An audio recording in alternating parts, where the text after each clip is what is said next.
Hi, everybody. Welcome back to Pagan Switch Corner. My name is Pagan, and today I'm joined by a very awesome author who I'm really excited to talk to, and that is Anthony Rella. Anthony, welcome to the show. Thank you. Thanks for having me.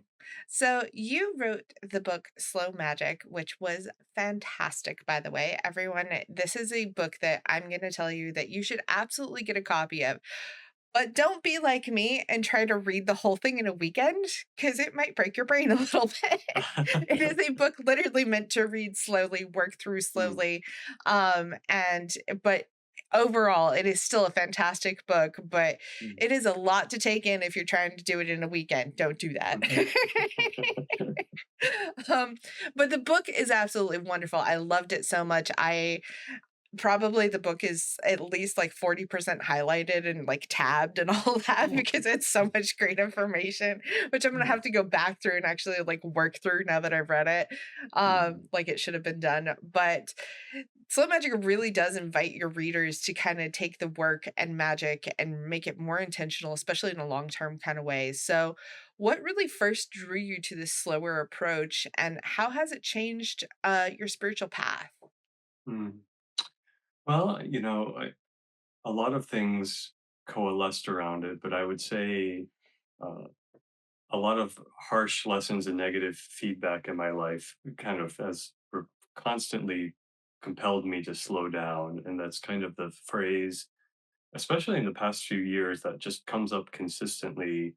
Um, I'm an Aries, uh, although I don't always show it, but I get impatient. I want things quickly, and then I work really hard, and I make these mistakes that cause all these issues that could have been avoided if I had just slowed down a bit Mhm. and or a lot and thought kind of thought about what do I need to do and who do I need to check in with. And so a number of these experiences really taught me how impatience is actually or can be. I mean, it's fuel. It kind of it's your energy to do something, but also it can actually create more problems that make things take longer, and that slowing down and being kind of intentional and more step by step can in some ways end up being the faster path. But it's kind of hard to wrap one's brain around early on, especially of course we want to get results right away.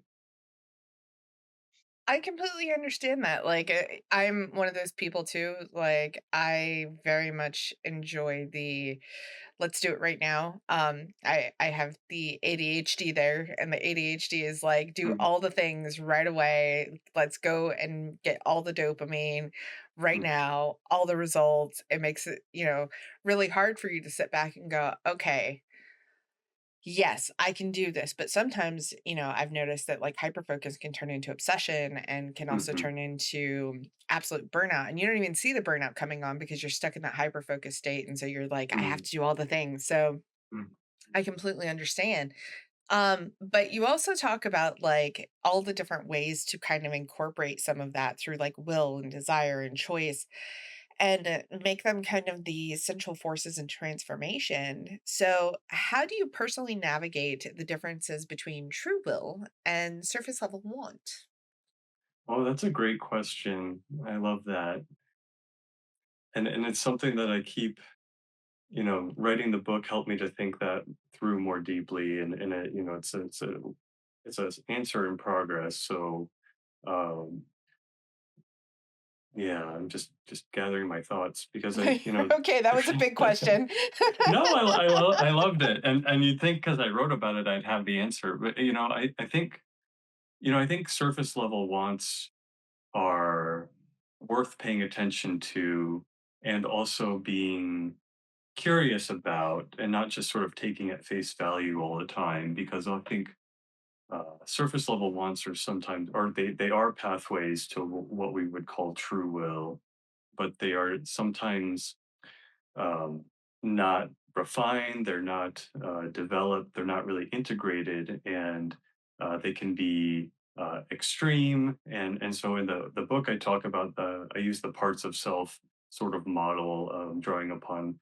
Uh, my spiritual tradition talks about parts of self, and also the therapy work I do. And so there's this idea that we have naturally as just a normal way of being in the world, that all of us have different parts of us and they have different desires and strategies, and they're all trying to help us in the way that they know how, but they don't always work together very well. And so um, what can happen is that I can get really identified with one part of myself, or just one way of being in the world, and then I can have another part that just gets louder and louder because it's noticing that that way of being is incomplete and unbalanced, or leading me into some trouble.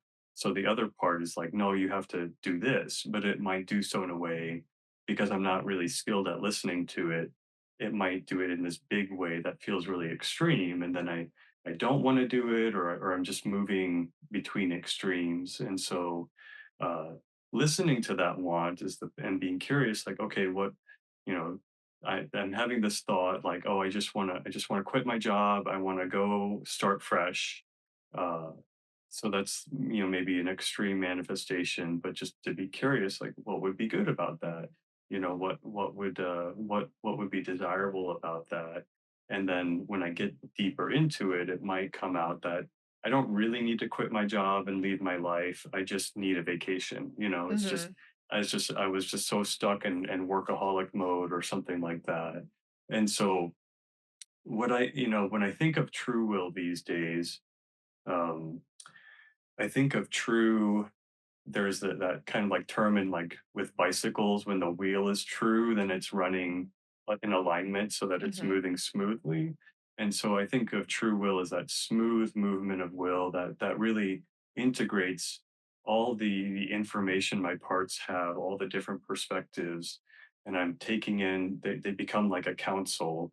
They're advising me, and they each get a vote or a voice, but none of them are totally in control. It's kind of myself, my being, that takes in that information, and then the true will is what kind of integrates and synthesizes all those different wants. I love that. I think that's a really brilliant way to kind of allow yourself. Also, the generous nature of being kind to yourself at the same time, but listening to yourself, listening to be like, okay, I get it. I hear you, body. I hear you, brain. I Mm, understand what's going on, but mhm, also we have to make money. So, mhm. Yeah, how can we still right, make the money without you breaking? Like, right. what's the real problem here? Like, let's break it down. And I love that because as somebody who has also studied psychology and, has been in therapy and done all the things, I completely understand that there's that disconnect sometimes when we're just like, we get really overwhelmed and our rational thinking just kind of stops. And it's like, Yes. I just want to leave and run away from everything. And I think that that's a really great thing to also look at in terms of magic, too. It's like, let me go and just do this spell and it's going to fix my life. And it's like, Mhm. actually, no, that's not how Yeah, that works. Good right. idea, but not exactly how that works. Mhm, So, mhm. bringing it kind of back to the, psychology and therapeutic practices that are definitely run throughout the book, which I loved, by the way, because I often say that witchcraft is like spicy psychology. Yes. Um, so, for magical practitioners who may or may not have a whole lot of therapy experience, maybe you haven't been to therapy, how would you kind of recommend that they ease into that self reflection without becoming completely overwhelmed, Mm. especially when maybe they've never even looked at what their shadow looks like for them? Hmm. I think for me, having a meditation practice has been really important. I know not everyone really connects with it, and there are different ways of doing it. So I'll just I think there are two pieces. So I'll start with having a mindfulness meditation practice can be a really nice way of just cultivating that ability just to sit with yourself, or walk. If you need to move, you can walk, but it's just about being in some posture or movement that you're just doing just that thing, and you're breathing, and you're kind of trying to just do keep your awareness in the movement or the sitting and the breath. And then what happens to all of us naturally as a result of us trying to do that is that we notice how much our mind gets pulled in all these different directions, and all the Mhm. parts of us are trying to get attention. A lot of new meditators feel like that means they're failing. I think it means you're succeeding because you're really noticing it versus just being in it. And so just that practice, as much as you can of just sitting and noticing and then like, okay, I'm thinking about what I want to do for lunch today. Like I'm noticing that, then I'm gonna come back to breathing. That can be, I mean, that just provides a solid foundation for magical work to both cultivate that presence, that ability to be present, but also aware of all your stuff, Mhm. and to ideally be kind, and accepting that that stuff is there, but then it starts to create more spaciousness. The other thing that's kind of a time honored, in my experience, almost every magical path I've practiced, somebody at some point has suggested journaling, Mhm. and it really is. I mean, also in therapy, it really is very helpful. And journaling can just be spending 10-20 minutes just writing whatever's going on with you without censoring, um, and just putting it all out outside of yourself, and then maybe go back and read it later. But it's kind of another way, it's another way of separating your consciousness from the contents of your consciousness so that you have space to look at it with curiosity. And not everyone likes or wants to journal in a with hand, by paper and pen. You could type it. Also tell people to use their notes, their voice memos, on Mhm. their phone. You can verbalize it if that's more comfortable. I also understand a lot of people. I don't know. People are using like ChatGPT and stuff now as a therapeutic aid, and to me, that kind of sounds like an interactive journal, like a journal Yeah. Mhm. that gives you feedback. And personally, I have some mixed feelings about it, but I also recognize it's here and it's an opportunity, and it sounds like it's giving some people a lot of benefits. So that's another possibility. It's definitely one of those things that there are a lot of different avenues and all that. Even my own therapist is like, "Hey, ChatGPT does help if that's an avenue you wanna explore." And because sometimes it can help you also see it in a real time, like what you're Hmm. talking about and break it down for you, which is Hmm. really helpful, especially if you're working through a lot of big emotions. Hmm. Um, now, is it a therapist? No. Is it a witchcraft helper? No. Well, not Hmm. necessarily, but Yeah. depending on how you're using it, yeah, I think it can be really beneficial. But, as everything, it also comes with, its own nuances that are good and bad. And we have Yes. to be aware of both things. If Yes. you're just using your journal as just a place for you to be completely awful to yourself, Hmm. that's not entirely good either. But at the Hmm. same time, yeah, it is also helping you get those feelings out instead of internalizing them. So Hmm. I love the idea of journaling and I think that it is very valuable, especially in terms of witchcraft. I think it's also valuable in terms of like therapy and psychology, just in life in general, because Hmm. we are very social, emotional animals, and if we try to keep all that in, we're gonna go nuts. So don't lock it Yeah. in. It's Yeah, what I've come to see, and I say a lot to people is, when there's a thought that's just in your mind, your head, or whatever, then it's very persuasive. Like it seems very true, or even if you don't fully believe it, if a part of you argues with it, Mhm, it's sticky. But there's something really powerful about sharing that thought with another human being, or a journal, or externalizing in some way, because that's also magic. Like mhm, I could put that thought in a poppet, and do a ritual and talk to that thought. But anyway, any way you can externalize it where it's not just in your head, but that you're looking at it outside, all of a sudden that perspective can change everything. Just suddenly you can be like, well, that doesn't make any sense at all, or it just loses its power.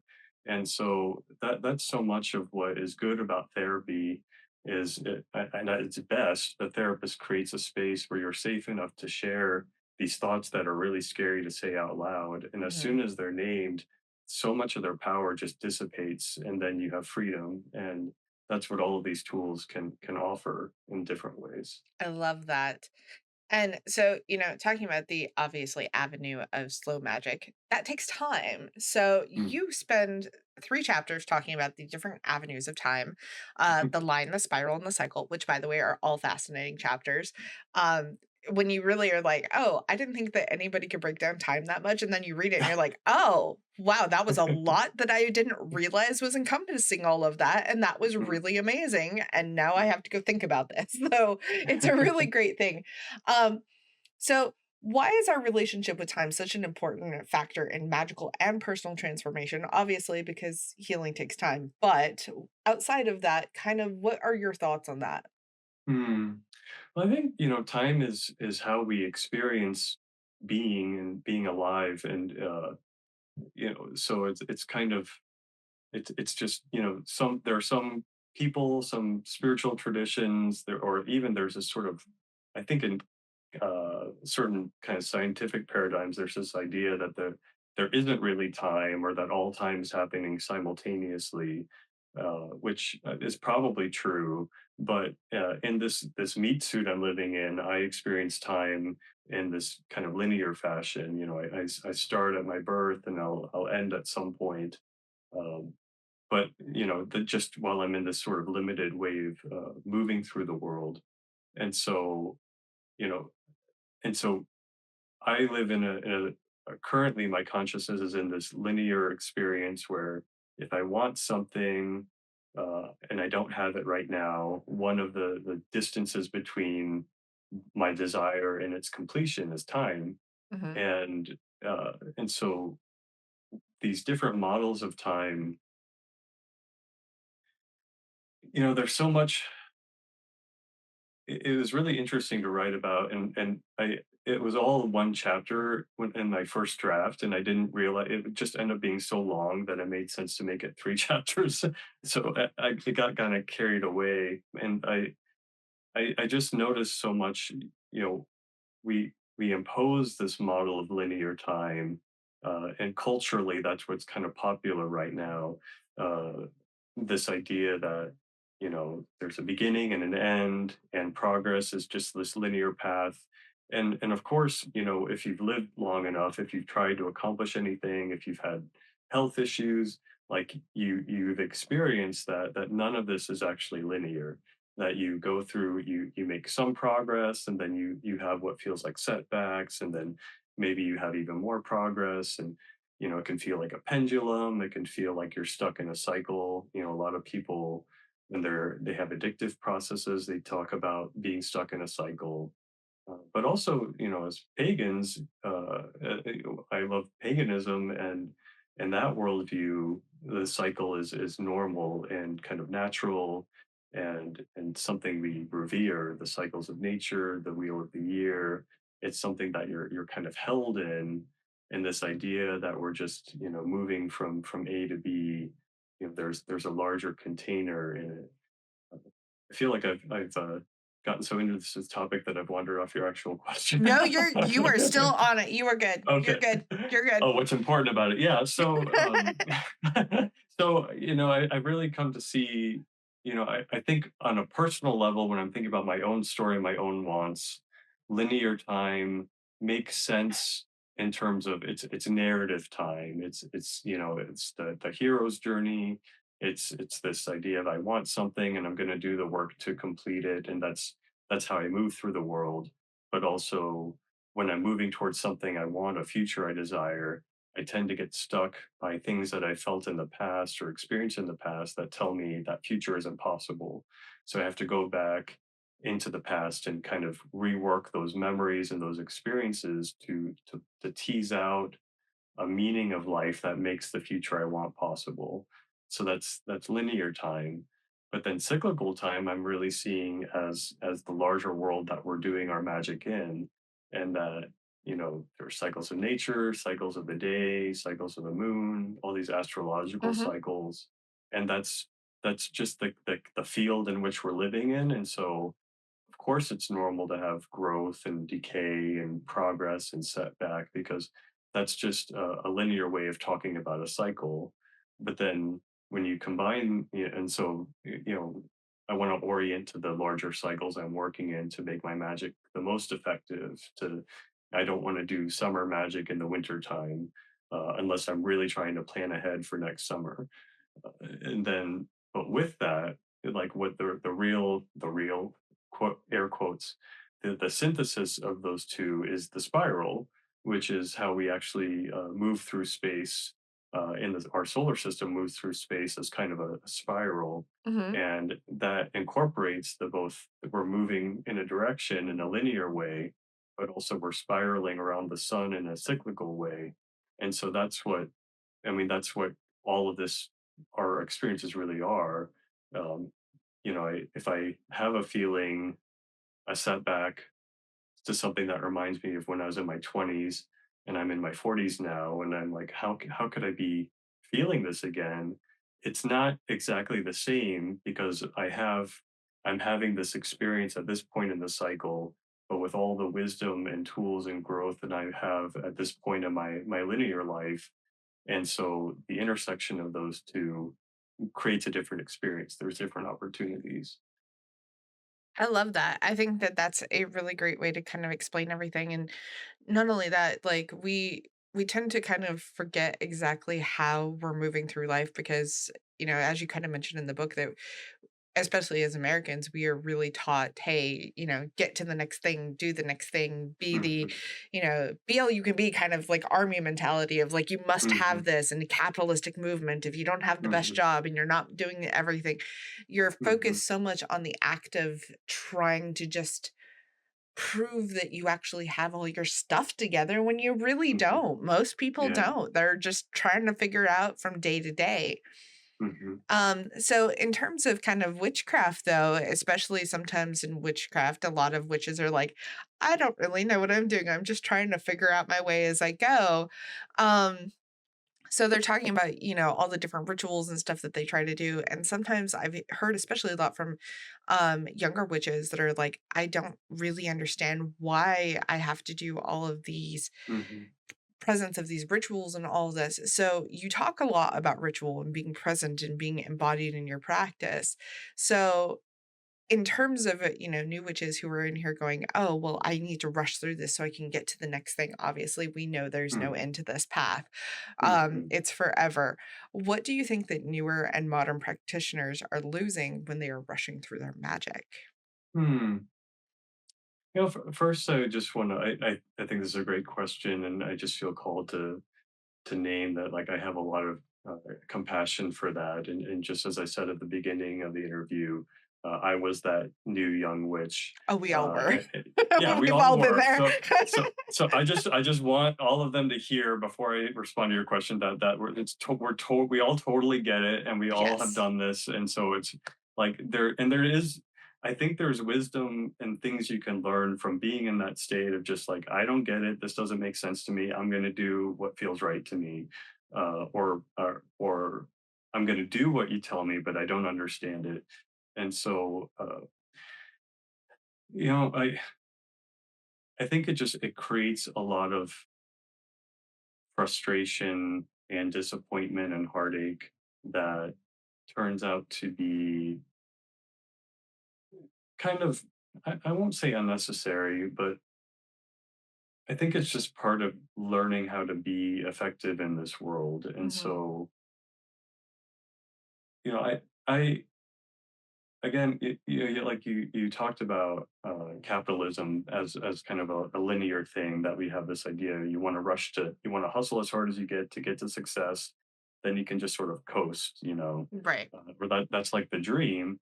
But the reality of even capitalism is cyclical.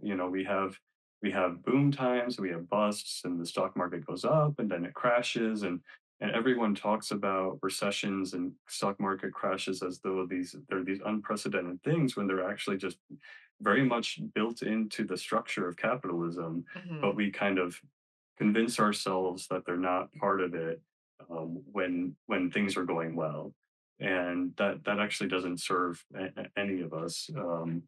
But that's I don't want to get too much into politics, but just what I'm meaning to say is that it's just how life works. And Mhm. so to So to align your rituals with the cycles of the moon, it's not, if you want to do a ritual now to get something, you absolutely can.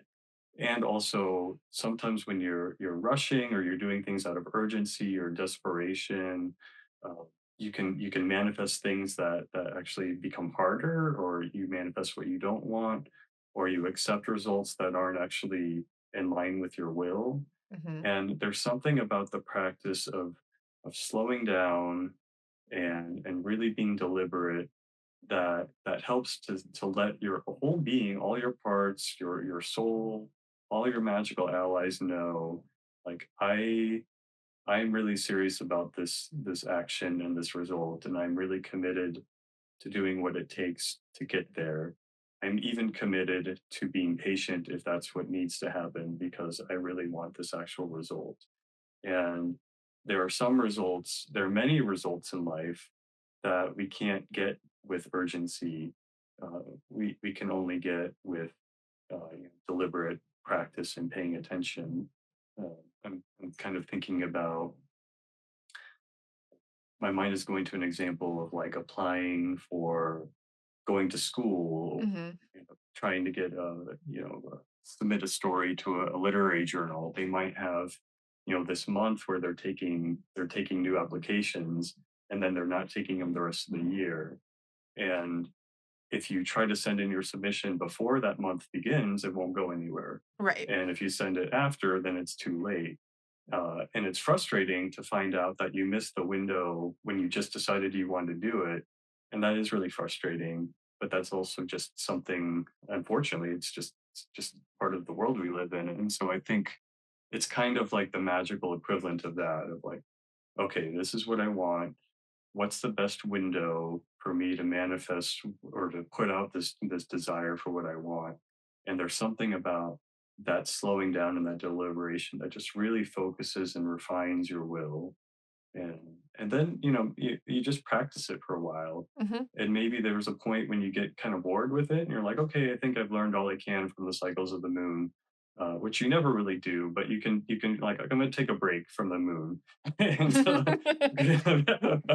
and then you do other stuff, and then maybe you come back to the moon and you start seeing all these deeper things about it and about the cycles and all this deep meaning that you had missed the last time you worked with it. And so every time we go through this, we just learn more. We go deeper into our foundations. I love that, and it's so true, like, you'll as somebody who does a show, like, I read a lot of books, sometimes in the basics, sometimes in a little bit more advanced, but every time I even read, like, a basics book, I've been doing this for 20 years, so well, not the show, but practicing for 20 years, Mhm, um, when I go back and read a book, I'm like, "Oh, yeah, I forgot about that. Huh." mhm, That's an important thing to remember. I should remember mhm, that. I just haven't mhm, done that in a while. I should probably go back to it.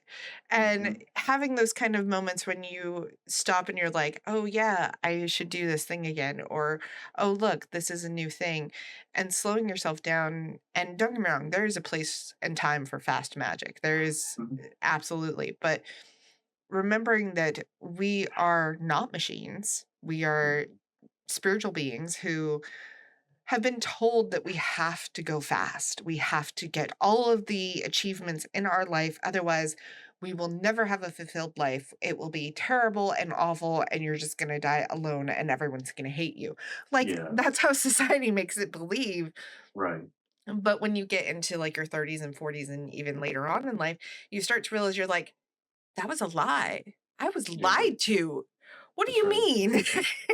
That's Like, right. you get so, like, almost upset with society because society has been lying to you this whole time, and Yeah, you wasted all of your youth rushing, trying to get everything right, and then you kinda stop and go, "Oh, I don't have to have the big fancy car or right. any of these things to be happy."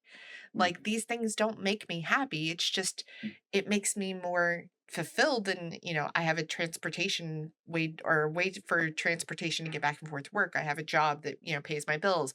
I have a roof over my head. These things, when you get into that mindset, you're just like, those are normal, But what makes me happy is not those things. That's my Mhm. family, my practice, my life, my dogs, whatever. Mhm. You have all Mhm. these different things. And I think especially in witchcraft, sometimes we forget that we also don't have to have all the answers right away. Mhm. And we don't have to do all of the big practices right away. And you don't have Mhm. to get to the advanced craft right away. It's totally fine if you read 200 basic books because you want to make sure you have a good concept of the basics. There's Mhm. nothing wrong with that. Like, you're just getting different perspectives on everything that will teach you different ways to look at things, which is Yeah. really valid and a really good idea. Just saying. I'm not saying you have Yeah. to read 200. I'm just saying, reading more than one is always a good idea. Yeah. Um, Yeah. but it's this whole thing of we get this whole mindset of we have to keep maintain control and we have to keep our hands so tightly on the reins so nothing, veers off course. But the truth is we're always going to veer off course a little bit. And Mhm. that's kind of the beauty of learning is when you get to kind of veer off course and you're like, oh, there was a whole other path here I never even saw. Mhm. So a lot of your book really does lean into working through that discomfort, especially of letting go of that control. And for readers who are just starting out on this process, what advice do you have when they really start to buck up against that resistance and it feels like a wall and they're not actually like, if I let go, everything's going to fall apart? So, what would you recommend to them? Yeah. I think just kind of staying with that fear for a little bit is good. If I let go, everything's going to fall apart. And just kind of being curious about that. This is the therapist in me coming out. Like whenever I hear fears like that, I'm like, yeah, let's unpack that. But yeah, Mhm. how do we do that magically? I mean, I think again, kind of journaling and reflecting because it really is opening yourself up to a magical world or just being alive means eventually you're going to need help and or also in magic like you get to have help. That is that's kind of the point is that you're not just kind of shouldering it all on your own, but you're asking these forces or beings or archetypes or whatever you hold. You're asking it to lift you and support you so that you're not holding it all yourself. And yeah, that becomes really scary if you feel like I have to be in control and I need things to happen exactly how I want them to happen.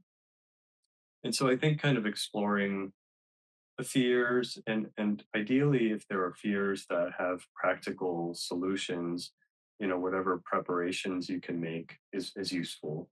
And just knowing that you don't have to this thought is formulating. It is like you are giving up control, but you're Mhm. not giving up agency. You still get to communicate your guardrails and your boundaries, and you can say to a spirit, I want to have this kind of connection with you. I want to have this kind of support. I'm not willing to have my marriage ruined. I'm not willing to have my job threatened. Like Mhm. I need these things. And actually that helps. I mean, that helps you in your will to clarify, to tell your parts what's happening, but also that helps the spirits because they kind of rely on us to know how to navigate this world in our meat suits and with rent and stuff like that. Like they don't really, most of them don't really get it unless they lived here. Like, and Right. you and even some of our ancestors have been gone long enough that they're like, I don't know what you're talking about, but it sounds great, honey. Stuff like that. Pat, pat on the head. Like, good for you. Yeah. That's great. I don't know what rent is, but good for I don't know you. what. Yeah. Uh, so yeah, so I think that can help just to clarify, that I get to name my conditions and I don't have to accept things that are going to be harmful to me. And I can, when I cast a circle or whatever, I can specifically identify and invite only beings or spirits that want my best, that want my highest good, that really support me, and ask any other entities with other agendas to just go do something else. And I think that cultivates trust. And so that's Mhm. the other part of slowing down is cultivating trust. So if you want to do some kind of magic that really brings up a lot of fear and losing control, could you just do something smaller that moves towards that, but just helps you to build trust? You don't have to go right into demon work. You don't ever have to go into You don't demon have to work. go to demon work at Yeah, all. Like if yeah, you want to just sit there and, hang out with like Aphrodite the whole time and let her teach you, that's totally cool too. But like you don't exactly. Yeah, actually have to go into like deep, dark, scary work if you don't want yeah, to. that's right. You should acknowledge it and realize that Mhm, yes, it is a real thing, but mhm, also you don't have to work in those forces, but don't completely disregard them and say, "Oh, well, this is I will probably make some people a little uncomfortable with this, but love and light is a little bit toxic. You cannot just disregard your shadow either. So mhm, you have to mhm, have both. I'm not mhm. saying you have to completely live in your shadow, but you do need to acknowledge it's there." Yeah, So yeah. And the thing is, yeah, to hold the awareness and not ignore it. But if you're trying to rush into shadow work or demon work and you have a lot of fear, that fear, um, I guess I'll say it, that fear kind of makes it more dangerous, yes, it does. because that, yeah, it means you're not fully in your power yet, and that's okay. Again, there's no urgency. If when it's time to do it, you'll kind of know, like it'll become like, okay, maybe I'm still a little scared, but I'm ready, or this is the work I'm ready to do, or I need to do, or you have the support to do. And just as you said, I think just being with Aphrodite, there's a way in which, uh, someone like Aphrodite can kind of hold your hand and kind of gently move you through that stuff, Mhm. if you're willing to lean on her support or their support. So, Yeah. yeah, so there's no urgency. There's a really great quote that my one of my coven mates says, and she says it's baby steps to the elevator. And that's literally magic in a nutshell, and that's it. Also shadow work too. It's also baby steps to the Mhm. elevator. You don't have to be like, "Well, I must overcome my deepest, darkest fear today." No, honey, no, you Mhm. don't. Please stop. Yeah, yeah. Let's Mhm. take about 600 steps backwards before we Mhm. even get to your deepest, darkest fear, and let's just open the door and look Yeah. around. Like we don't even have to talk to anything yet. Like Mhm. I see a lot of younger witches that are like, "Oh, I must accomplish all my shadow work in like a month," and I'm like, "Oh, sweetheart, let me tell you about your shadow work. Your Yeah, shadow work is yeah, not going to be done in a month. It's not going to yeah, be done in a lifetime because you're going to yeah, constantly be revisiting it because your shadow changes." yeah. So, there's a lot of these really great things that I think that I loved about your book, especially because your book reminds witches, even including myself, like, hey, you don't have to rush to do this. You don't have to rush to get everything done. You can Mhm, just take a step and breathe for mhm, starters, make a plan, figure out how you want to do it, and then slowly start to execute it. But also, it's a really great thing to also remember we have to have balance in all that we're doing mhm, because if we're not, I think you talked about having this beautiful like mobile or something in like an office or mhm, something in the book, and that you're like, if I take a piece off it's going to totally throw it off, and it's like if I add something to it it's going to totally throw it off. I have to remember to keep all the pieces in balance, and that's basically like a really great analogy for life in general. If we're trying mhm, so hard to be like, oh, I must do magic all the time, and we're neglecting our personal lives and mhm, all of that, or our work lives, yeah, all those things are going to suffer. So we have to really kind of keep an ideal of maintaining that balance, which really boils down to how do we do this on a daily basis. And mhm, so out of all the variety of things that you talk about in your book, I guess my big question is how do you pick one that really becomes your daily anchor, and why would it be the daily anchor that you would recommend to people to start with? mm. Well, my daily anchor is, sitting meditation, and, part of that's, just because I studied with Thorn Coil, and that was, they were very rigorous. That was a requirement to study with them as a sitting practice, and, that continues to be my daily anchor. But then also, the soul alignment, which I also write about in the book, Mhm. just connecting to my own personal divinity. Uh, so those are, for me, and I would recommend this, but also it's just because I do it. So there might be, of course, there are probably other ways, but just that daily, like stopping, centering, and being with myself creates so much space in the rest of my day and the rest of my life. It just it I learn about myself. It helps me to be more present. It helps me to be less kind of torn and different directions. It doesn't mean I have no problems or anxieties or stresses by any stretch, but it's just there's more space. And so they take a little bit less time and focus, and I'm able to be a bit more choiceful with my day. So that's a wonderful practice. And for a long time, I'll go through periods of kind of a daily divination of some kind where uh, I'll just sort of ask my divinity or whoever, like what should I be aware of today? Like what should I be noticing today? And so I might draw a tarot card and just I don't have to know in the morning what the tarot card means, but I'll just like tune into it and then just kind of hold it throughout my day when stuff happens. I'm like, oh, how does this relate to or expand or connect to this card I received this morning? Or then, I've also done sort of contemplations of where the planets are astrologically. So, like wherever the moon is today, it's kind of like using that as a tarot card. Like, okay, the moon is waxing in Cancer today. Like, what does that mean to me this morning? What's coming up?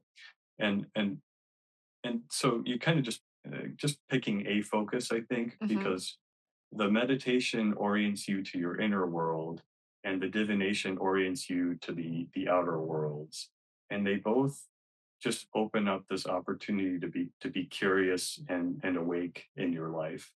And I think I know that's really important for magical practitioners because so many of us, uh, it still happens for me. It's easy to kind of cordon off my magical life from the rest of my life and kind of think, you know, only on full moons or these weekends am I a witch, and then the rest of my life I'm just like this schmo, like pushing papers, typing in data entry.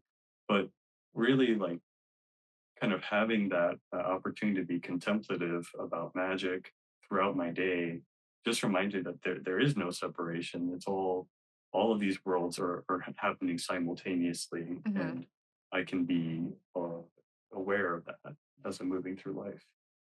I really love that, especially when I've got a lot going on and my schedule's really busy, like it is this week. I have a lot of interviews this week, including this one, which is great. Mm, But also, I'm like, oh, wow, I really jam packed my schedule. Okay. So, kind of when I take those moments, especially at the start of the week, like, today, looking over everything, I really like to take a moment to bring myself into obviously the workspace, but kinda like you were saying, like, also doing that kind of check-in, being like, "Okay, how are we doing physically? How are we doing mm, emotionally? How are we doing mhm, spiritually? Like, mhm, do my gods want to have a conversation about this?" Especially because, part of my job being a podcaster also is I'm also a full-time priestess. Like, that's mhm, kind of what mhm, I do. So, mhm, there's a lot of priestess work that gets piled on my plate in addition to content creation and everything else.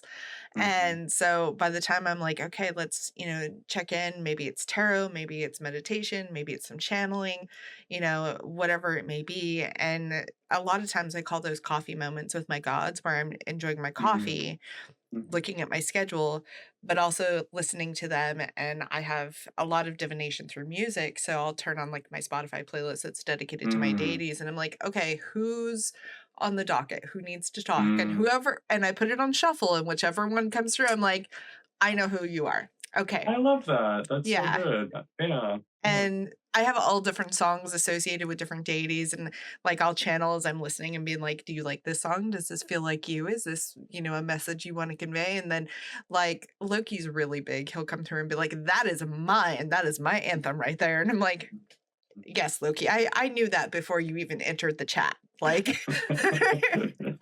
I was aware before you even got here. So, stuff like that, and I have more subtle stuff for, like, the Morgan and all that, but, like, Mhm, whoever comes through, it's like, "Okay, so you're the one that wants to have a conversation," and then I open up and I listen, and mhm, that makes it to where I'm still connecting with them if they have any great messages for me, if they have something that they're like, "Hey, you should really try to focus on this week," especially with like the priestess stuff or, Mhm. whatever, or "Hey, your schedule's really compact. Make sure you're taking time to breathe." Because you Mhm. forget to Mhm. do that sometimes. Mhm. Like, take Mhm. some time to, chill out, go play a video game, go read a book that's not for Mhm. work, and, Mhm. Mhm. Mhm. that's one of those moments where I really think it's such a good idea to make sure that we're checking in and keeping our balance the best we can. And don't feel bad if you're new and you're over here going, I don't even know what my balance looks like. That's okay. Right. It can take a Yeah. long time to cultivate, to figure Right. out what is balance for you. And it's not going to look the same as me or the same as, Anthony over here. It's going to look completely different for Right. everybody. So don't Yeah. panic and be like, oh gosh, like I don't have all my stuff together. I don't know what I'm doing. And, my life's a hot mess. Honey, my life is Mhm. a hot mess on a good day, no matter what. Mhm. I just keep it in, a kind of organized hot mess. And that's Mhm. my version of balance. Mhm. So, Mhm. um, now, as we're kind of talking about different traditions and different things, and obviously different psychological models, you include so many beautiful traditions and so many different models throughout the book that are really great and wonderful. Obviously, there's so many out there to choose from. So, how did you Mhm. kind of really decide what to include? And obviously, were there any like influences that you're like, I kind of want to leave this out? And, um, to really leave it out intentionally because it didn't quite fit with the flow of the book, but it was Mm. still important to you. Hmm. Gosh, yeah, that's a great question. Yeah, I mean, I really included and referenced, the primary traditions that I've studied with, I've practiced with the most, and so, I studied with a fairy practitioner Thorn, who also created, like, sort of separated their work from the fairy tradition to make it its own thing, and that's always something that's a bit tender because I'm not a fairy initiate, so I'm Mhm. not authorized to speak on fairy issues, and also I am a longtime student and high-ranking muckety muck of this space that Thorn created, which is fed by the fairy current. So I'm always holding that, like, I want to respect and honor my teachers and the tradition, the fairy tradition, because that is a current that is feeding my practice. And also, I'm trying to be very intentional about speaking about what I'm able to speak of, and not speaking about something that um, people in that community would not appreciate me Mhm. speaking of, which it's just something that's kind of in the back of my mind. I don't know how successful I am, but so those, and then reclaiming as well was kind of my first witchcraft, which is also comes out of fairy to some extent. So all of that feeds me, and I've always been kind of an occult nerd. I love Mhm. reading lots of different approaches, and whenever and I find a lot of different pieces that connect to my core practice, then I want to, like, honor them and respect them. Um, there's one there's one thing there's two things about you asked about what I did not include, and there's one is not on purpose, but there's this thing, and maybe somebody can help me. Aleister Crowley wrote something once about um, kind of getting false results in magic, and when you do a spell and you get something that's almost what you want but not quite, and he was like, you've got to refuse it, because you got to tell the universe, this isn't what I asked for, so that it gets you the right results. And I always think about that, and there was a thing I wrote about in the book where I really wanted to cite that, but I've been unable to track down the citation, Mhm. and I feel much more ambivalent about Crowley now than when I originally read that. He's an important influence, and he's problematic, and so are so many of our ancestors. But anyway, so that was hard. But then the other piece is, I did reference.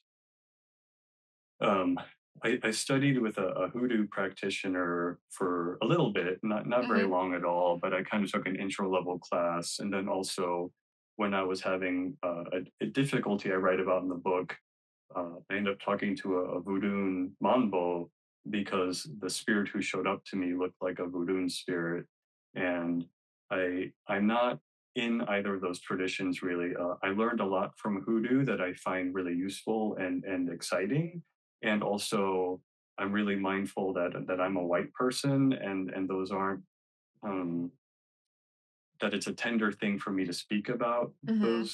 those practices, and especially I don't want to. I'm not versed or ensconced in those cultures enough to really speak to them, and so I really tried to be mindful. There were sometimes I was including hoodoo influences in the text, and I just stopped to check myself and be like, is this, if I do this, then I would really need to cite it. And Mhm. is it better to do this and cite it, or is it better to try to find, just focus on what is a witchcraft approach, and then it gets in the weeds of like, well, what's really the difference other than who taught me, which I think a lot could be unpacked about that, but Yeah, um, definitely. That is a whole other subject that we don't yeah, have the time to cover. right, and I'm not sure I'm the person who should unpack that. It's like so I opted to be more cautious, but also to when appropriate to acknowledge that these were influences, and name and in part when I was choosing not to use certain language or terms that were come from a tradition that I'm not a part of. I'm really glad that you were, like, so mindful of that because I know that I'm not throwing any shade to any authors out there, but there are a lot of authors that are just like, "Oh, I learned this, and, it's totally fine because I learned it." Yeah, now I'm an expert and I'm writing a book on it. Yeah. Right, like and I'm like, "'Kay, that's great. I'm proud that you learned that, but also, like, let's make sure we're pulling this from the correct sources." And, Hmm. as a priestess, I also, like, am like, "Okay, am I allowed to speak on what I'm talking about? Am I allowed to teach what I'm talking about? Am I allowed to, explain this?" And so a lot of times I have to, like, go and stop, like, especially if somebody asks me a question, I'm like, where does that originally come from? Do I know Hmm. where that comes from? Hang on, Mm. let me go look Mhm. this up, I'll be back. Mhm. And, like, I know the answer, but I'm like, do I know the answer because I've read it while learning about Mhm. other cultures? Am I still Mhm. allowed to teach this? Is this still appropriate? And so I have to kind of stop myself sometimes and go, okay, hold up. I Yeah. am allowed to tell you where this comes from. I'm allowed to tell you what this means, but you're not allowed to practice this. Neither am I.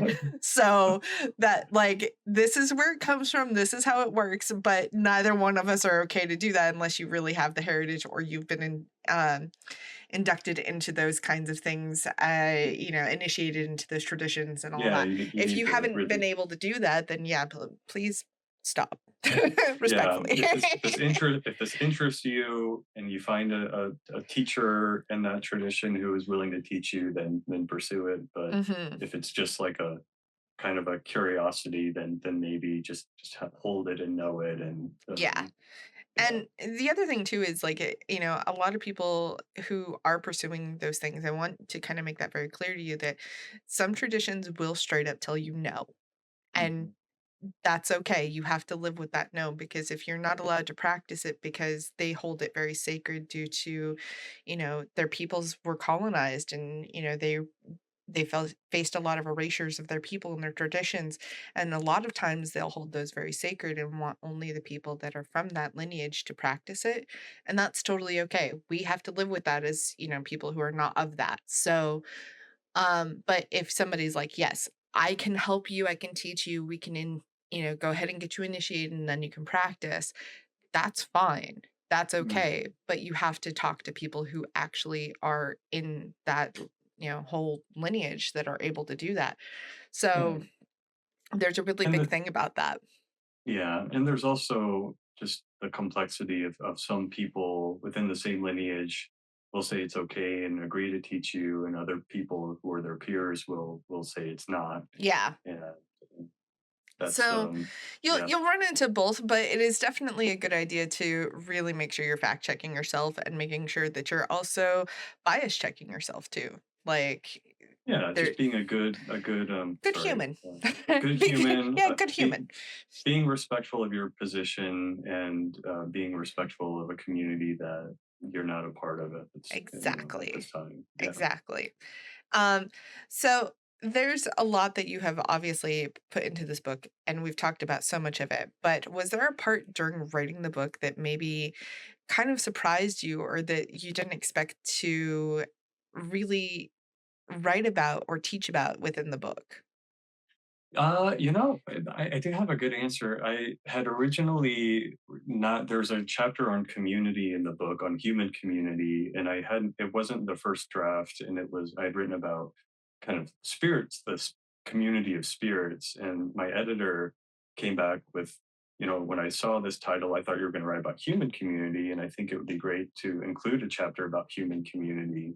And at first I thought, oh, I don't have anything to say. Well, actually, I have a lot to say about it, and but then I didn't know how to enter it in the book, and then I started writing about it, and I came up with this image of a compass, basic compass, Mhm. and using the circle, the needle, and the center of the compass as sort of a way of thinking about community, and that just really flowed. And the chapter, it's now one of my favorite chapters. And then later, I was thinking about I talk about the divine twins throughout the book, Mhm. and just what we were talking about time with cyclical and linear time. And I was like, oh my gosh, the compass is the circle and the line again.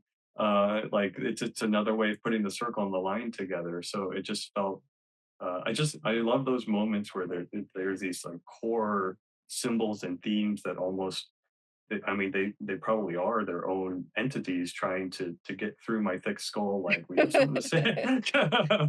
And sometimes they have to sneak in the back door of like, "Oh, what if you did a circle and a line again?" And it's It's like, "Hey, you've been talking about this. Do you yeah, realize you're talking about it again?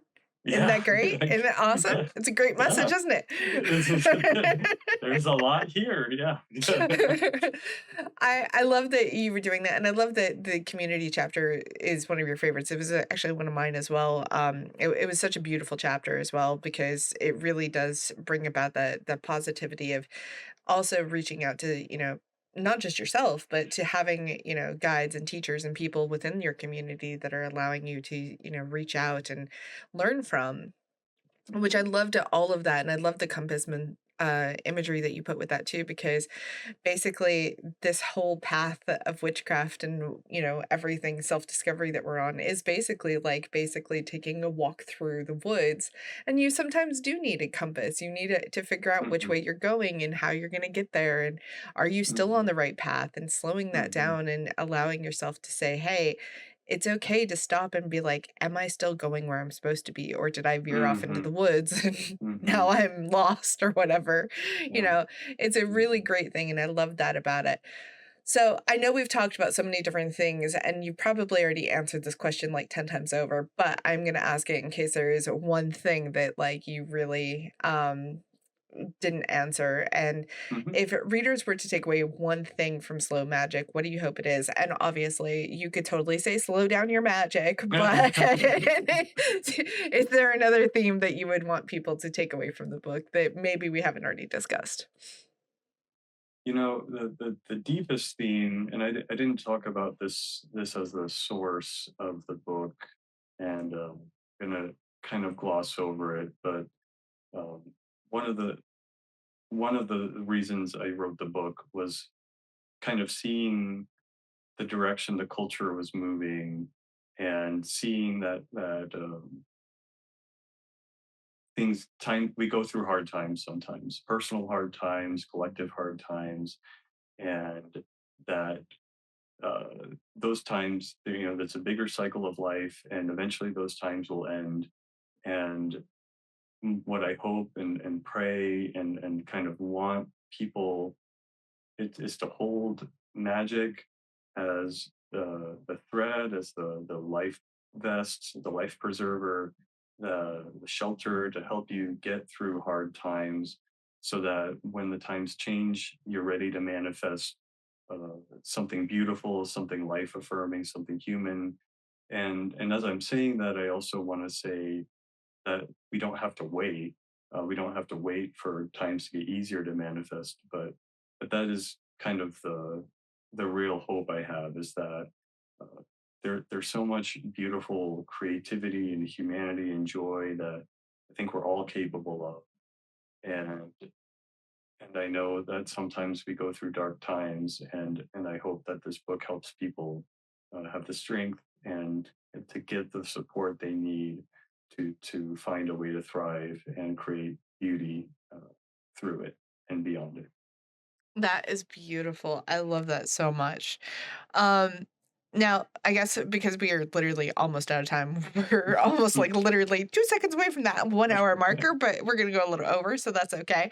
Um, Now, you have written this beautiful book. Do you have any other books or classes or anything that you wanna tease for the future? Mm, Or are there if you're working on a book that you can't tease, it's, totally okay to just say something's in the works, that's fine. mhm, mhm. But what can people kinda connect with? Like, what can they look forward from you in the future?